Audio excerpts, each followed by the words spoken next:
You're listening to the audio flow. Today's podcast is brought to you by Audible. Get a free audiobook download and a 30-day free trial at www.audibletrial.com/ the audio flow. Over 180,000 titles to choose from for your iPhone, Android, Kindle, or MP3 player. You're listening to Bookin Around Town with Jacques on the audio flow.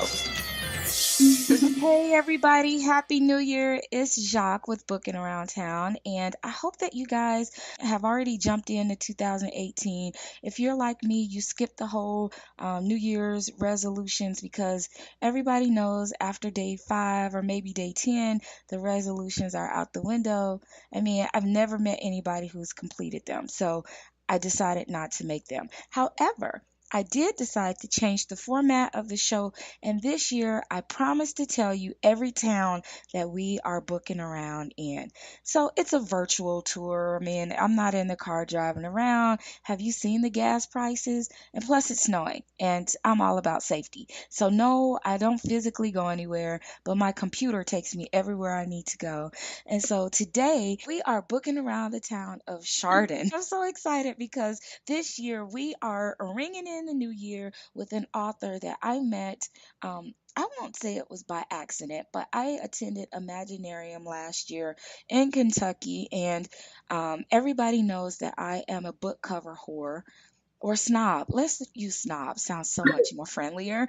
And I decided that I would go in and kind of familiarize myself with the authors who were attending. And I came across this book. And everybody that knows me knows I'm not really into vampires. So, but I love a good book cover. I love romantic comedies, and I saw Bite Somebody, and I was like, oh, because that sounds like something I would say, like bite me, and and I was like, oh, the author's not there, and so Randy Perrin was like, well, she'll be back, tomorrow, and so I went back, and I met this person with this bright red hair and this bubbly personality, and I could tell that her writing was amazing just because of the chemistry and the attitude that she gave off. And so today we are welcoming Sara, and is it Dobie? Yep, you got it. Yes, Sara Dobey Bauer. Did I say it right? You did. Great. Yay! Hooked on Phonics worked for me, everybody. If you don't remember what that is, that means you're way too young to be listening to my show. But but I'm so excited to have Sara on the show. Sara is a best-selling author. It also says she is a model and a mental health advocate with a creative writing degree from Ohio University. Her short story, Don't Ball the Boss, is inspired by her shameless crush on Benedict. And did I say his name? Is it Cumberbatch? Yeah, you got it, girl. Okay, phonics is really working for me today. I have so much educating of you to do this afternoon, I think. You are. For the beginning of the year, I have learned how to say Chardon. I've learned Cumberbatch and how to pronounce your name correctly. So I'm excited about that. And also, again, like I said, she is the author of the vampire rom-com Bite Somebody, among a slew of other books, and she writes erotic stories, which to me, that puts her right at the top of my favorites list. So, welcome to the show, Sara. Happy New Year. Thank you, honey. Happy New Year to you, too. Well, thank you so much. So, I am in Indiana, like I told you before we got on the call, and you're in Chadrin, Ohio. So, what's the weather like for you right now? Well, we're right outside of Cleveland. So we have like 2 feet of snow. I think it's maybe 6 degrees. My dogs won't even go outside. So, yeah, I'm trying to keep the dogs entertained with weird toys in the fireplace because they're miserable this week. But yeah. And what kind of dogs do you have?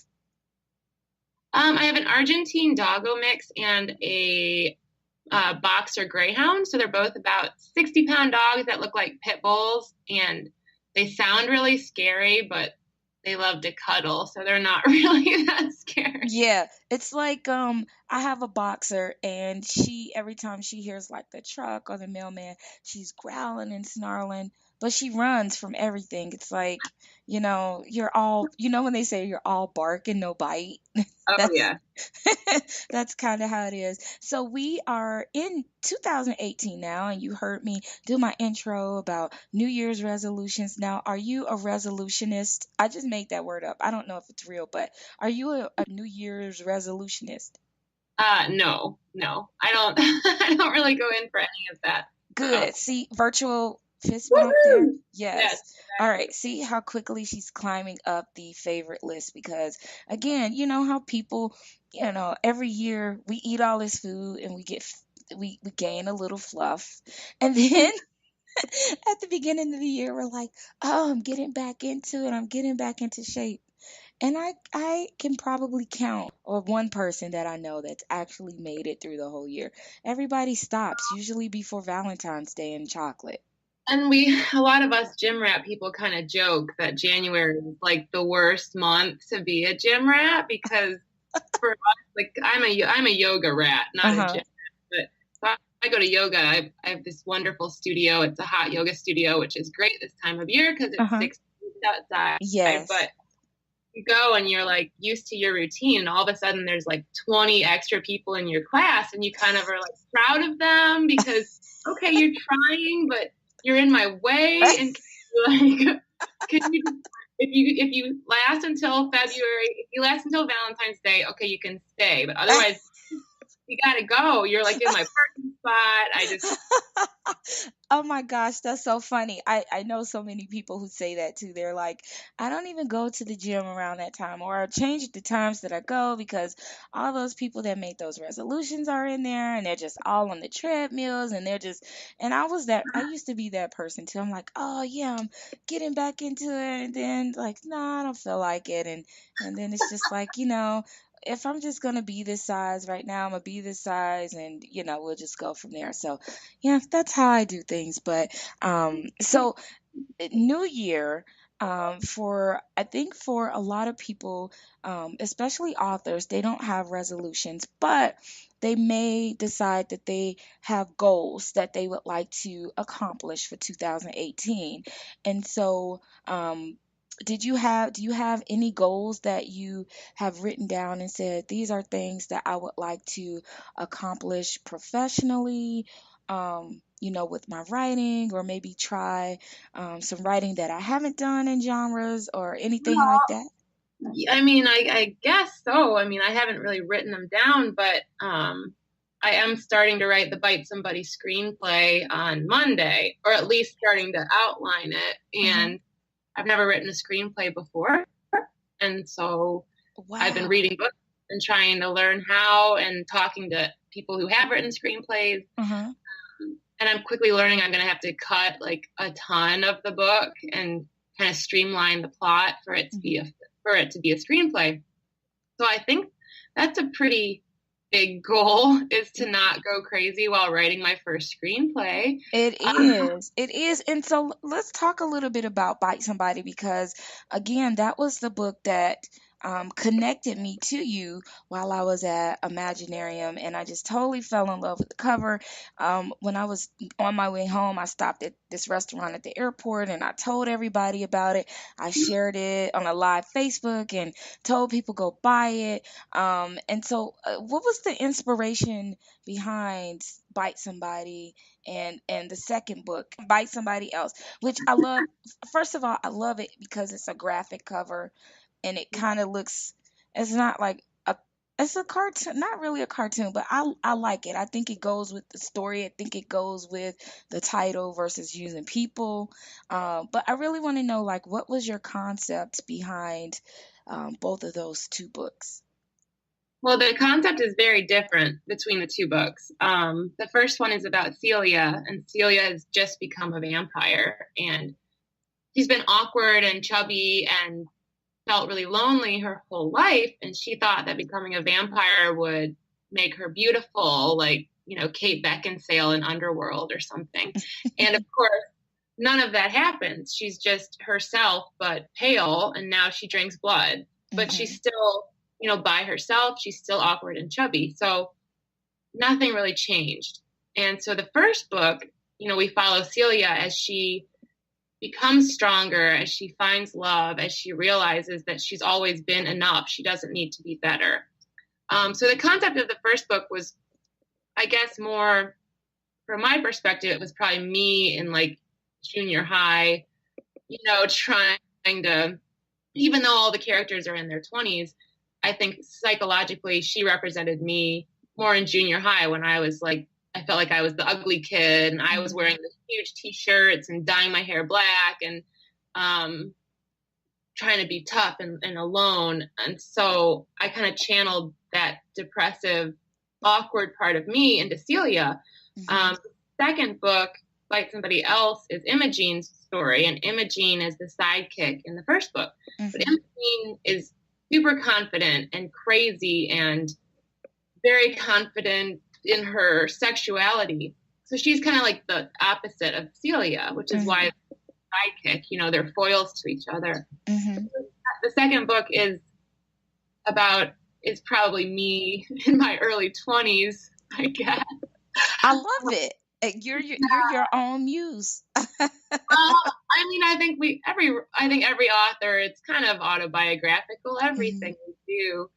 And so the second book is, about a very self-sufficient woman realizing that she wants to be in love, and she never really has been before. So they're both love stories. They're both comedies. They're both about how the vampire genre is kind of silly. So I'm kind of making fun of it, but embracing it at the same time, because I love vampire stories, but they're also really easy to make fun of. So yes, and I am reminded of, I don't know if you've ever watched Comedy Central with Key and Peele, and they do this vampire sketch, and when you get a chance, just go on there and look at it, and maybe it'll.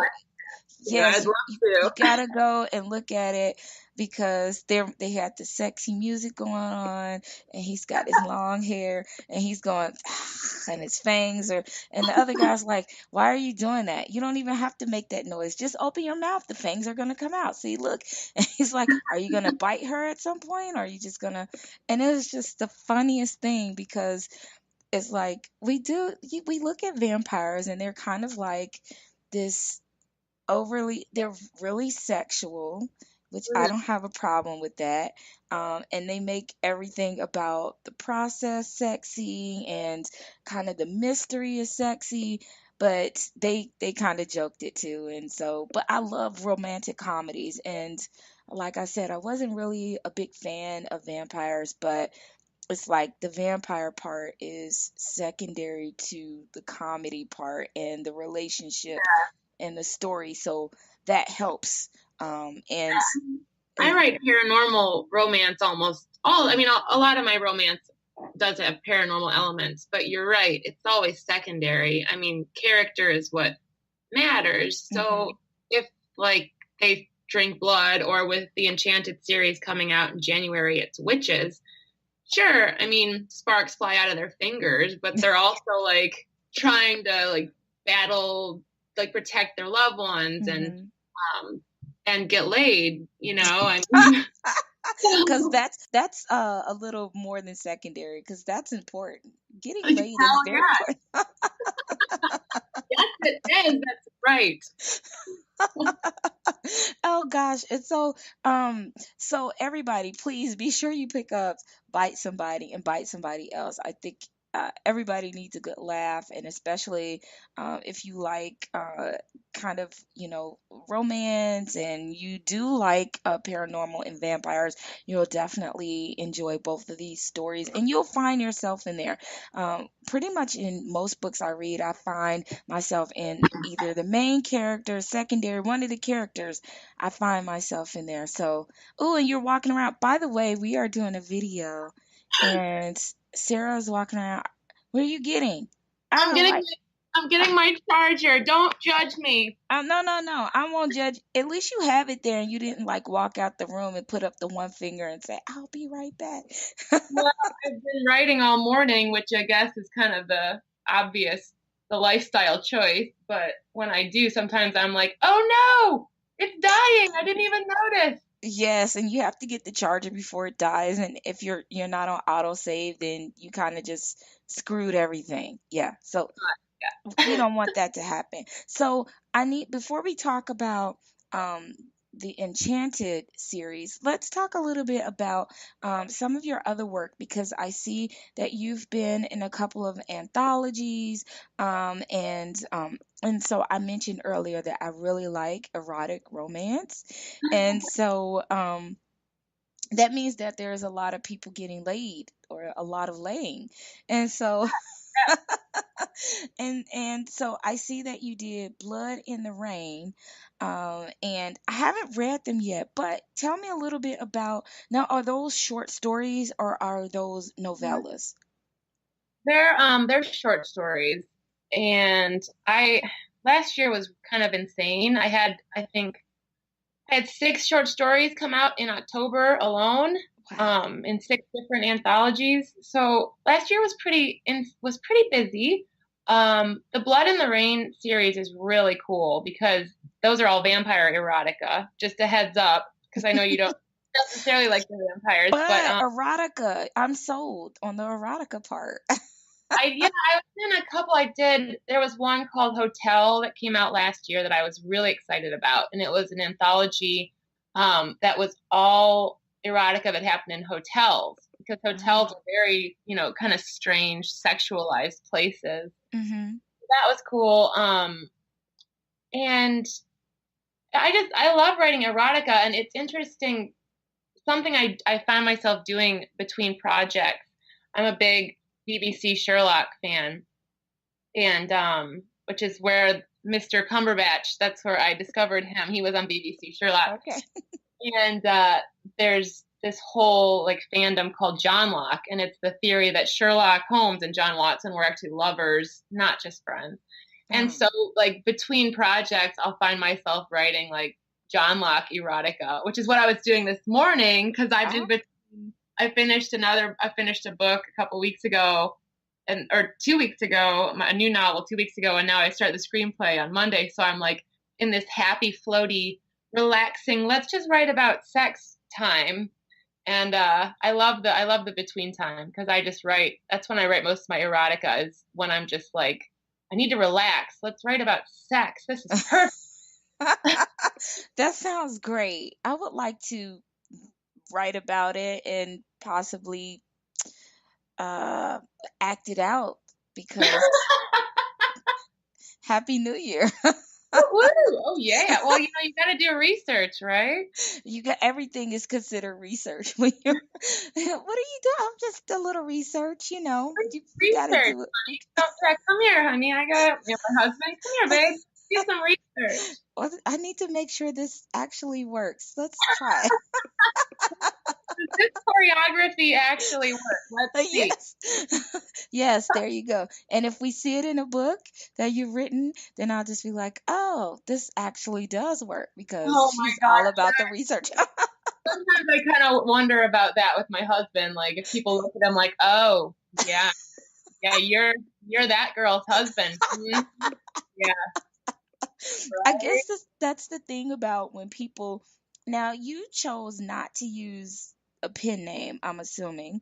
And so, a lot of authors, and it could just be because they write in multiple genres, but a lot of them that write erotica, most of them, I won't say most, but there are a handful who decide to use a pen name. So, you opted not to go that route.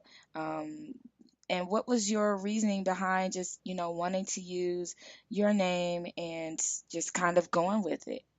Well, I kind of set myself up to have a problem already because I was a journalist before I became an author. So I was already a sex columnist before I published my first book. Uh-huh. So it just kind of seemed like a moot point. Like Hmm. if people, if people knew I was like reviewing vibrators already for my job, it just didn't feel like a big deal. And I'm also just I'm really comfortable talking about sex, writing about sex.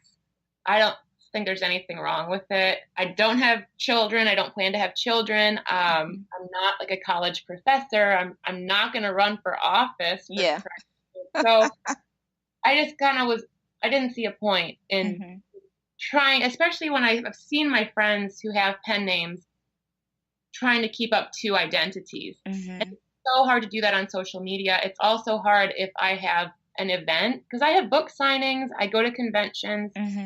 No, it's really hard to try and keep up, like, well, here's my pen name, but this is my real name. And I think it just can confuse readers and confuse fans. And so it just didn't seem worth it. And I have so much trouble not being myself.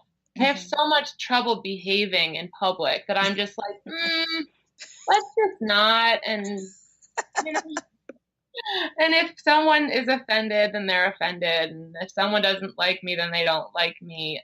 I'm just too old to care at this point. I love it. I love it. And oh my God, we'll have to talk offline because there's some stuff that I need to talk to you about. Look, I need some advice. No, it's not that kind of chat. I promise it's not that. But do you think that your previous career as a journalist has really helped you kind of develop your writing style? Because it's a little bit different than blogging or writing a review, than writing a full novel. But do you think that has helped you when you transitioned into becoming an author? Yes, it certainly helped with the discipline aspect because I was used to working on a deadline, but it also helped me be honest in my fiction because I've been writing personal essays for a very long time. And those personal essays were often about, really personal things like my depression, my anxiety. So some really personal things about me were already out there, and I was very honest in those articles. And I'm honest when I do public speaking about mental illness. So it was helpful to transition that honesty into my fiction because even though it's fiction, you're still presenting a message. You're still making people feel something or relate in some way. And some authors just they fail because they're too scared to reveal any of themselves in their work. It's very like a big distance and it just doesn't feel real. And so if you're willing to share a little of yourself in your work, I think it makes it so much more realistic and relatable. And so journalism probably helped me get over that and just be like, screw it. I remember the first time I wrote about my depression was right after Robin Williams committed suicide. My editor at work said, she knew I had depression issues. And she said, would you write an article about Robin Williams and how this makes you feel? And I said, screw it. All right, I'm doing it. And it was the first time I had publicly been like really loud about this is how bad my depression is. Hello, I'm Sara. Like that was the first time. And that was a huge teaching moment for me to realize you can talk about this stuff. You can talk about anything and someone's going to relate to you. Yeah. And I definitely used that with Celia. I used that with Imogene in the Bite Somebody series. I put my own inadequacies into those books, if you look closely. But I love that. I love that about you and transparency. And it's not so much as, you didn't name the character Sara, but when you can open yourself up to share, like you said, those insecurities, those challenges that you faced.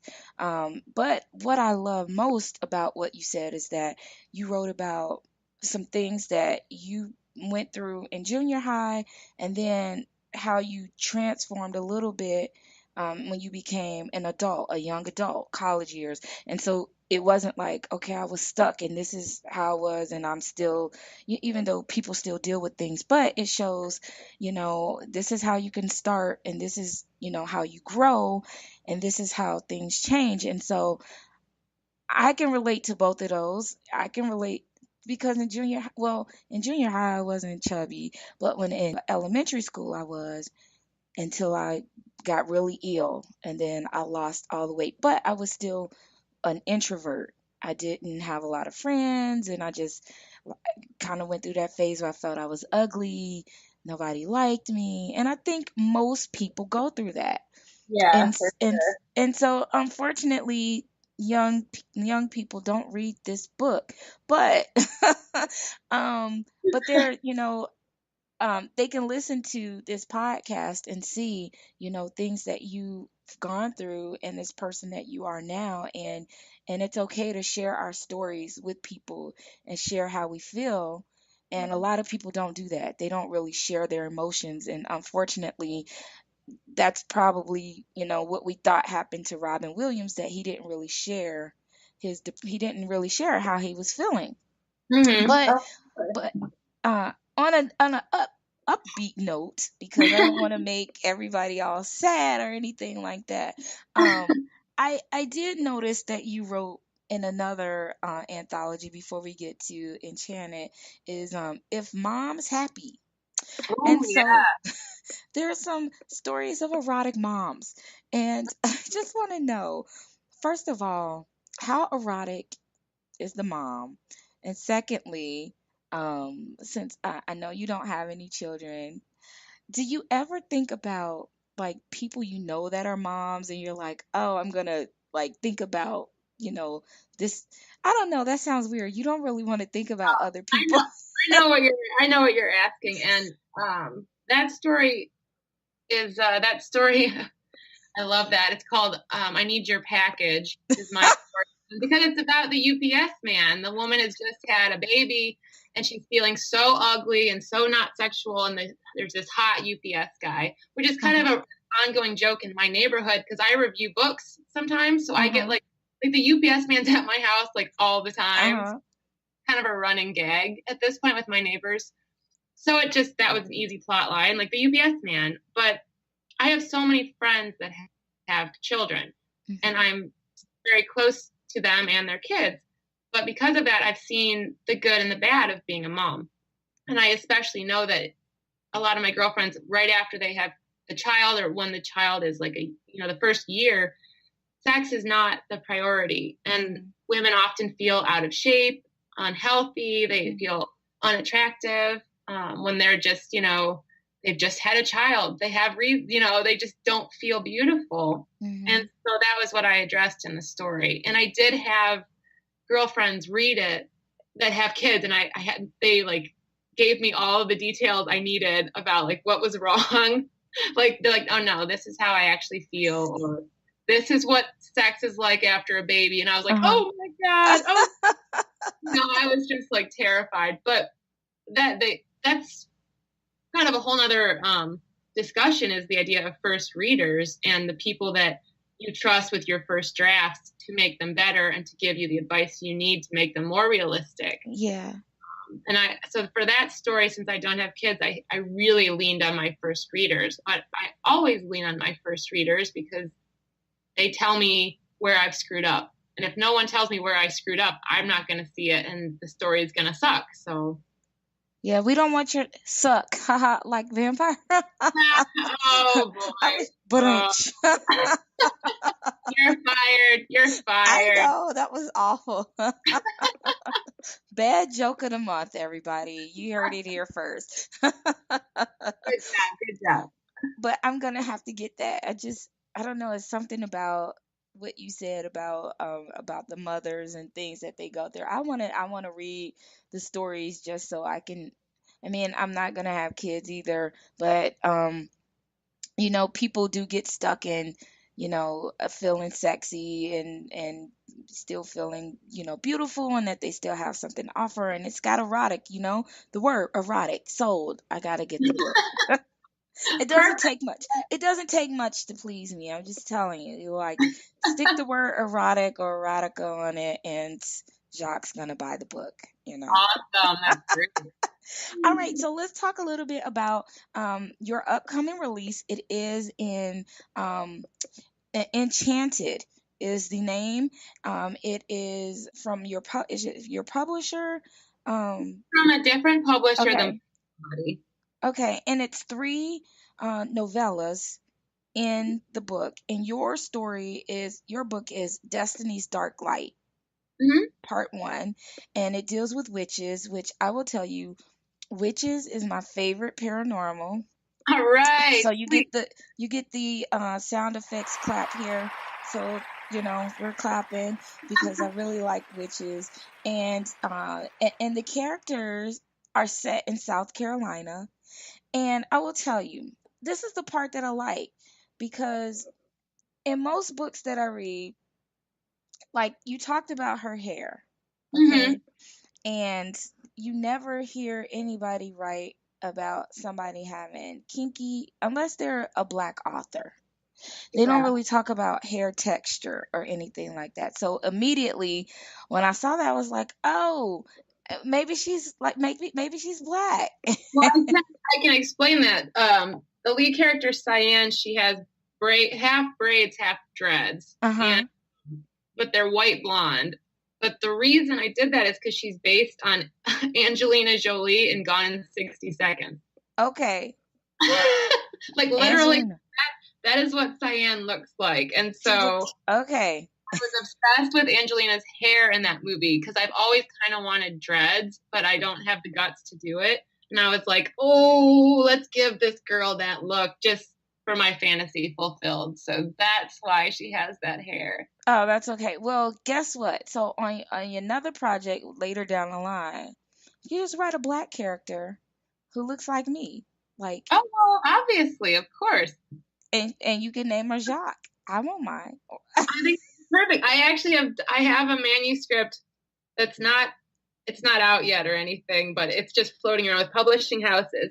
And I literally based a character on my friend Kay, and I even used her name. And I kind of forgot to ask her first, and I was like, well, I'm sure she'll be okay with it. So then she read it, and thank God she was like, I love me. I was like, oh, okay.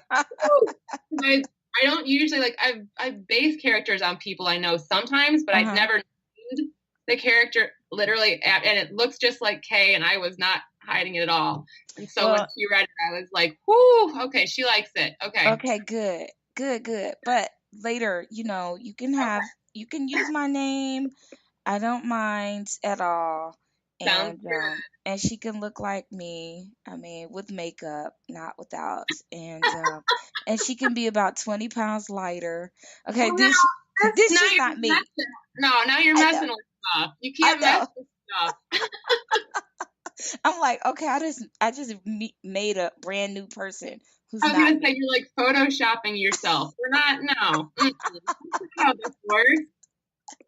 Okay, no Photoshop it. But tell us a little bit about Destiny's Dark Light, without giving too much. And I'm about 15 minutes done with the story. And like I said, I love witches. I love the whole premise of the story.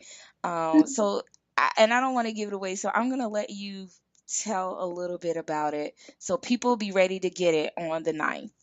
Yeah, it's hard to talk about it without spoilers. I Honestly, know. You can do this though. You're an author. You're paid to talk about your book with no spoilers. And go.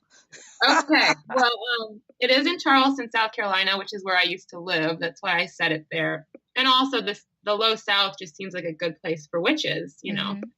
Mhm. But Cyan is a young light witch who hasn't found her powers yet. She's destined to fight this great dark war against the big dark wizard guy that she hasn't found yet. Mhm. But so far, she doesn't have any powers, which kind of puts a damper on everything when she's supposed to be like this super witch and she has no abilities.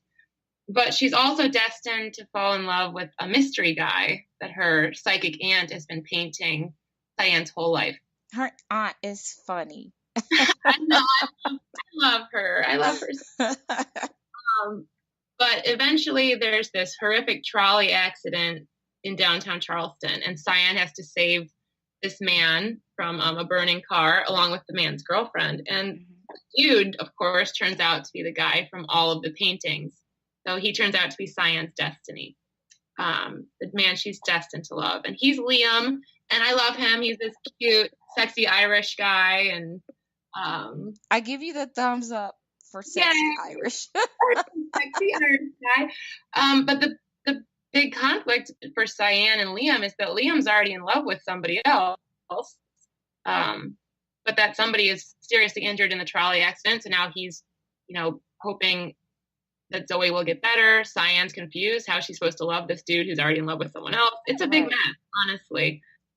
But I love the characters so much. I love Cyan's family. I love Charleston. I love Liam's sense of humor. So I had a lot of fun writing it because it is a very dark story, but it has some humor. It's not Bite Somebody. It's a lot more serious than Bite Somebody. But it has plenty of light moments too and sexy moments too. So, but yeah, it's just part one. So part one comes out January 9th. And then part two comes out in February, and part three, the final part, comes out in April. So luckily, they do end on cliffhangers, but you don't have to wait very long. So don't yell at me. I promise the books will come out before you know it. Yes, because of course the months go by fast after February. So January 9th to February is not that long. But it is a short story, everybody. So it's not, it takes you about an hour and some change to read it. So while you're waiting for the second book, she's got a slew of other short stories and books for you to read to hold your attention. Unless you're one of those persons that can read like a book a day, then I don't know what to tell you. You can harass her on Facebook and all that stuff Whoa. No, just kidding. Time out, no harassment, people. It's more like follow her and be friends with her and kind of nudge her and say, "Hey, this is great. What else you got?" We love to see that what did you call the little story he was writing earlier about just sex from the British guy with Sherlock? Fan fiction. I love fan fiction. Do you ever publish any of it, or you just? Oh yeah, my fan fiction's all online. Oh yeah. See, there you go. So everybody, you can find Sara everywhere. You can not only read her books, could not only find her short stories and anthologies, but you can find her fan fiction. And so now I need to go read that too because you mentioned that it was sexy times. There is a lot of sexy times in my fan fiction because the thing about some British TV is no one gets laid. It's all very, British. And so those fans, poor Brits. as fans, all my British friends are going to kill me for this. But, as fans, we're like, everyone needs to get laid. So that's kind of what happens. But yeah, all the links to my short stories, to my anthologies, to my novels, to my fan fiction, it's all on my website at saradobeybauer.com. And if search my name, you're just going to find all sorts of crazy things because I am a model also. And so you just never know what you're going to stumble upon. Yeah, well, let's talk about the modeling thing because I have your picture with you in the bathtub with posing with your book, the Bite Somebody book, and you've got your vampire fangs but you were not in. Okay, I'm trying to remember. Let me see. You were not sitting. Was it water? Was it blood? It looked like blood. It was a bath bomb called Virgin's Blood, and it turned the whole bathtub, me included, bright red for the duration. Modeling is something I've done for a very long time, but it just worked out. The first one I did for as an author, specifically for a series, was Bite Somebody. I did the bloodbath shoot, and it was a promotional tool to publicize the book and for my promo photos at conventions of me in my underwear in a bathtub, as a vampire reading Bite Somebody. Uh-huh. But now it's become like a thing. So with the Enchanted series, we did another photo shoot. I have a team that I work with that are just fantastic for makeup and hair and setting, costuming, and everything. And a pair of photographers that are so talented. And so for the Enchanted series, we dressed as a witch. And so we did a full Enchanted series photo shoot too. And all of this is on my website if you want to see the photo shoots. But now it's become like this thing because I have another series starting in June it's on a tropical island. So now everyone's like, okay, so what's the next photo shoot? So it's kind of been fun to do these themed photo shoots for each book. So now you can point at each book and say, here's the book, here's the photo that goes with that book of the author. So that's kind of a cool publicity thing we're kind of trying. That sounds nice. It sounds fun. So you kind of get all aspects of the promoting of your book from the beginning to the end. Product of your book is the writing and the publicity. And how involved are you in the cover designs for your work? Not very. I got really lucky with World Weaver Press. They did the Bite Somebody series, and you do fill out a questionnaire. Like when you sign with a publisher, at least when I've signed with publishers, I do get questionnaires because I've signed with World Weaver Press, and Pen and Kink Publishing is doing Enchanted, and Nine Star Press is doing my Escape trilogy that's coming out later this year. And so every time you sign with these publishers, you do luckily get a questionnaire that's like, what's your book about? What do the characters look like? What do you hate? What do you love? So with Bite Somebody, I said I wanted an animated cover because I love Christopher Moore. He's one of my favorite comedic authors, and his covers are always cartoons. And so I wanted that similar look. And luckily the publisher was like, yeah, let's do it. So luckily with the Bite Somebody series, I got to choose I got to say, I just want an animated cover.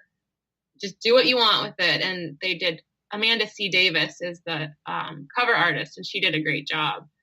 So yeah, it varies, but you at least get some say. Like, I hope that most publishers don't like give you a cover you hate and just expect you to run with it. But I don't know. So far, I haven't had that happen. Yeah, you have been very lucky, with your covers and with your career, and so you're starting the screenplay for Bite Somebody, and so are we looking to have a movie, a TV show? What Definitely. inquiring minds want to know what's It going would on? definitely be a movie, not a TV show. But I guess that's not really my decision in the long run. But the screenplay, I'm writing it as if it was a full-length film.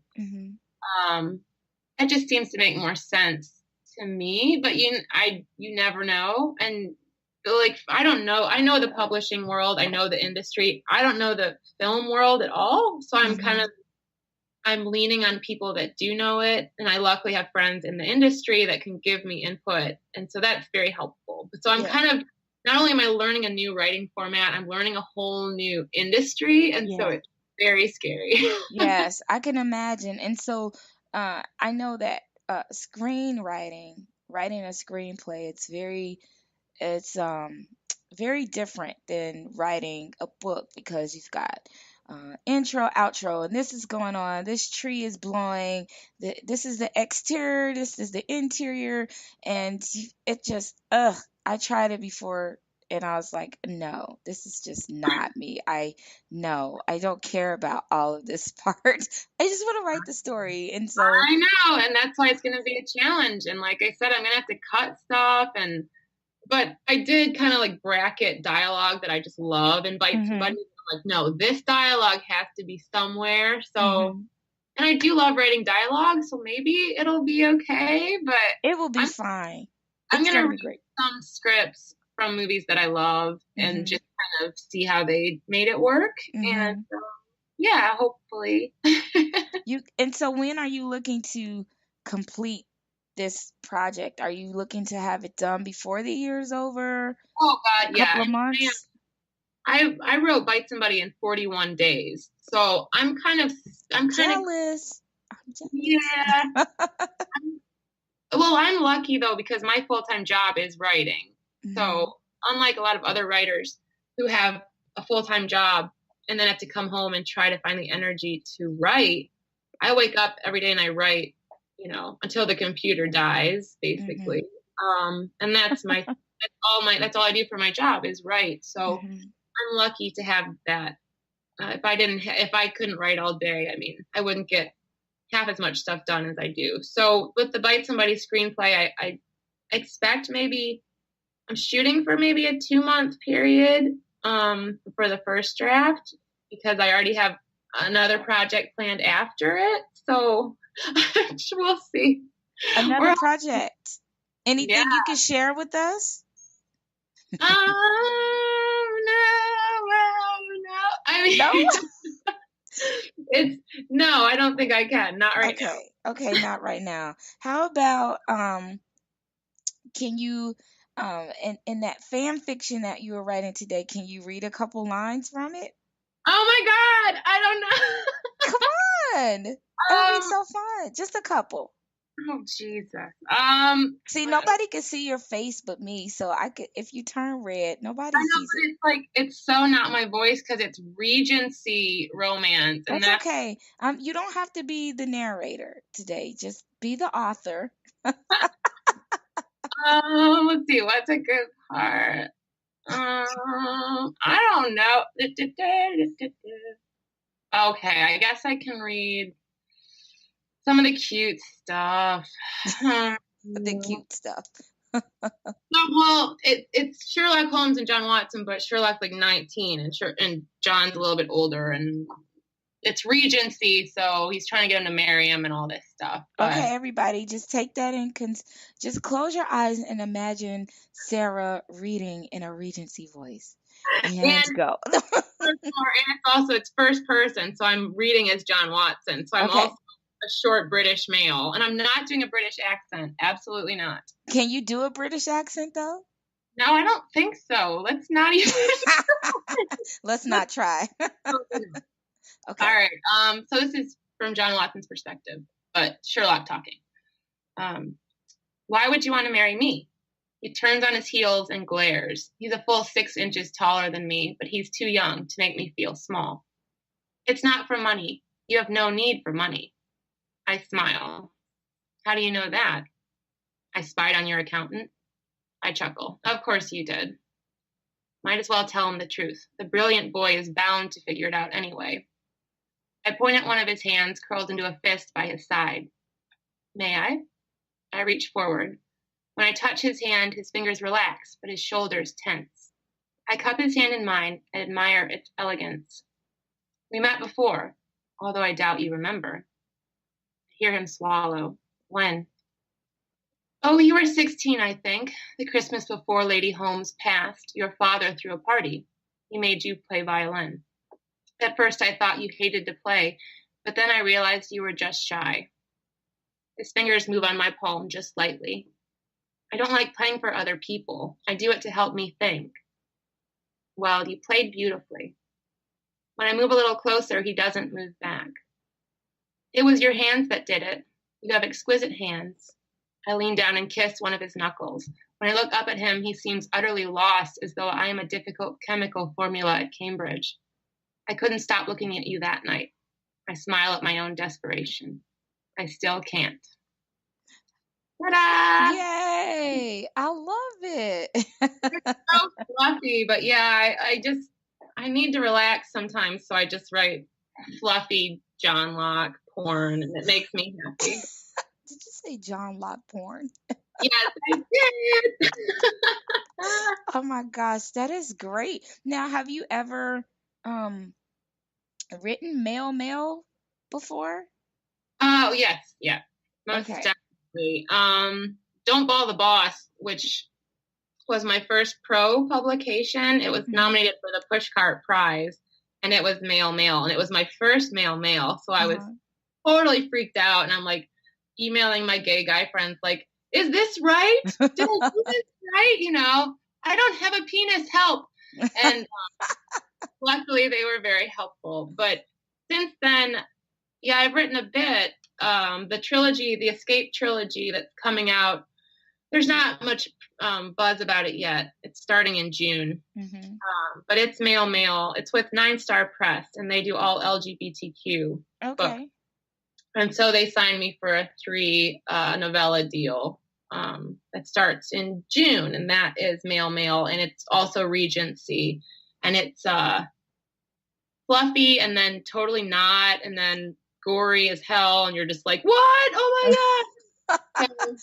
So it's a nice mixture of. Yes, it is a nice mixture, and lots of really good sex. So Hey, there you go. So we're gonna call that the SDB concoction. That's what we got going in there. We've got the best of both worlds. We got a little male, which is probably because of your love for writing John Locke there.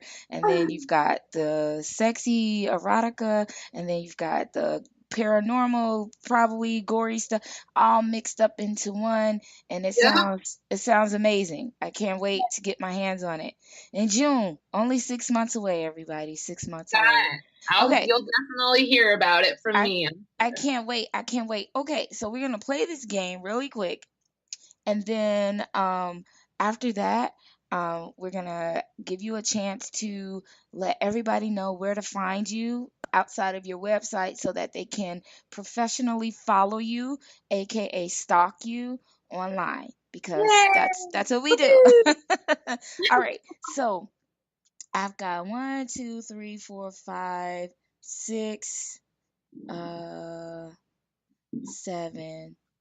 I've got 7 questions. Basically, you just have to guess them. I'm going to give you the clues. Hopefully, I'm good at giving you the clues. I don't know. I might. Hopefully, they all really do deal with vampires. Because if they don't, then that means I suck. Okay? We'll be fine. Okay. All right. So, we have a couple seconds. I can't do my stop watching this at the same time. So, are you ready? I'm ready. Okay. These are things associated with a vampire. All right. Here we go. All right. So, this is the stuff they suck out of your veins. Blood. Okay. This is the long, sharp teeth. Okay. This is what they sleep in. Coffin. Okay. This person wrote the book Dracula. Bram Stoker. Okay. Oh, I love this movie. This was with Aaliyah and yes. Okay. Oh, this was one that I loved with Brad Pitt and Tom Cruise. You vampire. All right. Yes. Oh, this was the guy who was in Interview with the Vampire, the main guy. Louis. What's his name? Yes. This is a show that people watch on TV now. It's not the originals, it's the other one. Vampire Diaries? Yes. Okay.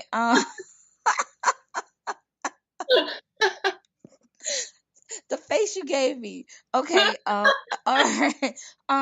This is something that if you were a vampire slayer back in the day, they used to put this on your face, and it used to Holy water. The other one. It's like in the shape of a snake. Cross. Okay, but what is another name for a cross? Crucifix. Yes.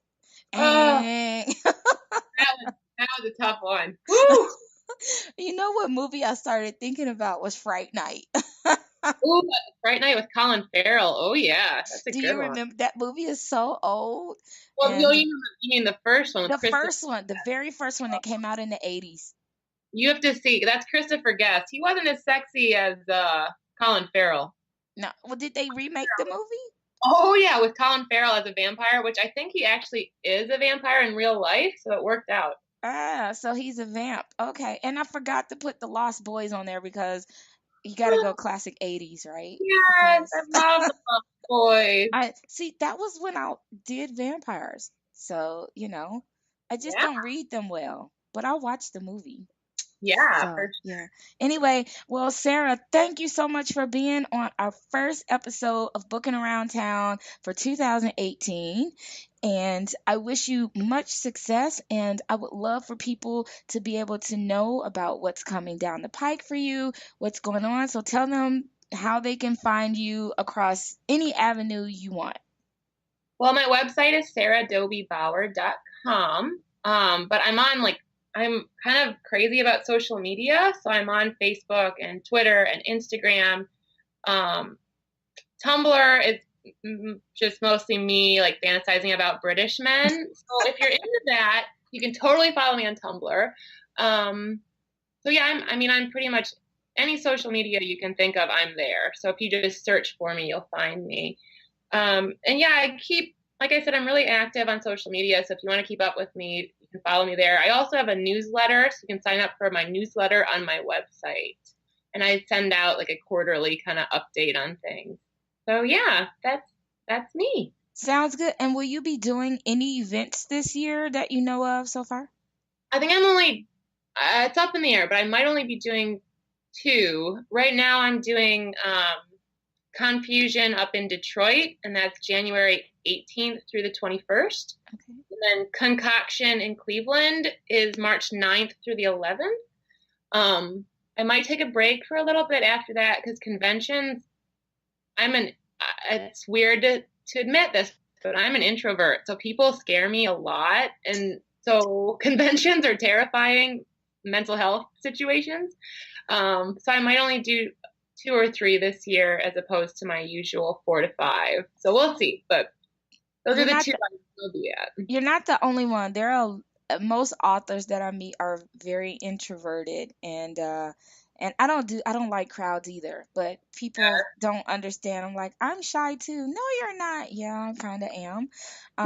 But you see, you're going to an event called concoction something, and see how I just said that's a SDB concoction. So it's meant to be. That is your new hashtag is the SDB concoction. I like it. I like That it. is you. That is all you. All right, wonderful. Well, again, we thank Sarah so much for joining us for this week's episode of Booking Around Town. Again, you can find out more about Sarah at her website. Her last name is spelled Bauer, Bauer. So make sure that you spell it correctly and don't go Bauer like Bower because you won't find her that way. Also, you can find her on Amazon. You can follow her there, and it gives you updates when she's got new releases. That's why I like Amazon because those are automatic. And be sure you follow Booking Around Town on Facebook at Booking. Now it has the actual apostrophe at the end, everybody. So it's Booking Around Town. You can also find us on Twitter at Booking Around TWN because I ran out of letters for town. We are also on Instagram at Booking Around Town. You can find all of our episodes of this podcast and other podcasts on Spreaker, iHeartRadio, iTunes, TuneIn, Google Play Music, and our website at www.theaudioflow.online. Thanks so much to my producer, Danielle at Firefly Productions, and also my assistant, Rebecca. And again, everybody, thank you so much. I hope that you are enjoying 2018 so far. Next week, you'll join us for an episode as we chat and we book around the town of Seattle with Stacey Marie Brown. Until next time, everybody, keep booking.